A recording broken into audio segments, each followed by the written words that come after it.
Students performing the traditional Mary Haka outside the Noor mosque to express their sorrow. It was there that most of the 50 victims died. The Australian far-right extremist arrested after the attack has been charged with murder. Well, New Zealand's Prime Minister Jacinda Ardern spoke earlier today at a news conference confirming that there would be a national service for the victims. There will be a national commemoration and a service held in order for all New Zealanders to gather together and acknowledge the terrorist attacks on Friday. That will absolutely be the case. What we want to ensure is that we allow the time and the space for families to be able to bury their loved ones, keeping in mind that some have not yet received their loved ones. And so our concern was that this Friday may not have allowed some of that process on their side to be completed. So that's the decision. That's why it will not be this week. Okay, for more, let's go now to Paul Spoonley, Vice Chancellor at the College of Social Sciences at Massey University in Auckland. He's an expert on right-wing extremism in New Zealand. Thanks so much for joining us this morning. The government's moving towards stricter gun control laws. Do you think that's the best way forward to prevent future terrorist attacks? Well, it's one of the issues that they need to address going forward, because how can somebody in an urban area like this get semi-automatic weapons and, to use them in this sort of way? I think there are other issues, but that is certainly what the government are moving on very rapidly. What more do we know at this point about the suspect in custody and his background? Well, he's Australian. He travelled extensively. He travelled through Europe and the Middle East, and he wrote a manifesto, 87-page manifesto, and we have learned quite a bit about him from that manifesto. So he came to New Zealand a couple of years ago.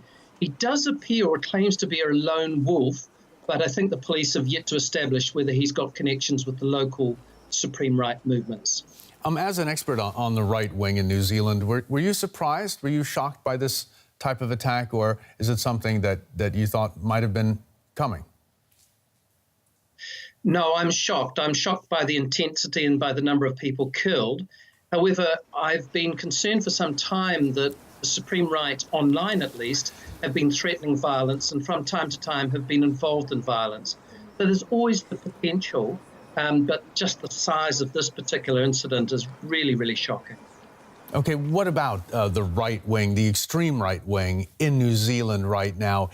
Does it remain a threat? The individual in custody was from Australia. What about New Zealand's right wing? Well, the numbers are not large, probably 200 to 250 core activists, but they do indulge in verbal and sometimes physical violence. And unlike a place like Germany, we do not tend to take a very hard line on them. And so I think this event really changes the whole agenda around the supreme right or the extreme right and how we treat them. Okay, do you think the suspect was working with local New Zealand far-right extremists? Well, at the moment, the evidence is no, but I'm going to be very surprised if at some point he hasn't made connection with extreme right-wing movements, both in Christchurch and in Dunedin. But it's one of those things that the police investigation will establish, and at the moment, it's just not clear. Okay, what do you think needs to be done and to prevent these type of attacks in the future? Well, the things that are happening at the moment, including the statements from the Prime Minister, I think have brought the community together. I think we need to do something about the online abilities of the supreme right, extreme right to network and to exchange ideas and tactics. And certainly Facebook has come in for a lot of criticism around the fact that a 17-minute video of the shooting was streamed, and they've since taken down 1.5 million shots that were associated with this. I think we need to work harder at social cohesion, as many countries do, and we, of course, need to monitor and evaluate the risk presented by the extreme right. Paul Spoon, the Vice Chancellor at Massey University in Auckland, thanks so very much for your comments today. Thank you. Well, many of the victims of the Christchurch shootings were migrants or refugees, and there have been commemorations for them in their home countries as well. In Pakistan, vigils and ceremonies were being held across the country. At least 9 people originally from Pakistan were killed in the attack, including Naeem Rashid and his son Talha. The two are being hailed as heroes after it emerged Naeem tried to tackle the gunman, possibly saving numerous lives. They left a message for every human being in the world, and that message is that if you see something happening and that is not good for other humans, or if that is hurting other people, you give your everything to save them, and even if it means giving out your life. In India, people also expressed their grief at the killings. They held up posters and chanted against the violence, calling for people of all nations to reject terrorism. At the Vatican, Pope Francis, speaking at his traditional Sunday prayers, said that the attacks added to the conflicts afflicting humanity.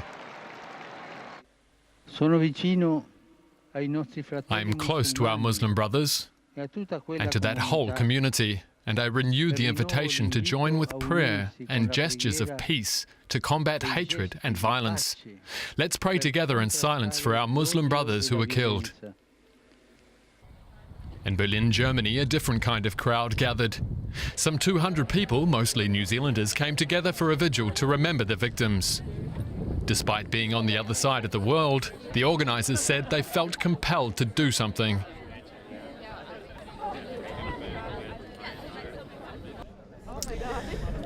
The message that we'd like to send to the friends and families of the victims is that we see them and we hear them, and we want to do our best to make sure that something like this never ever happens again.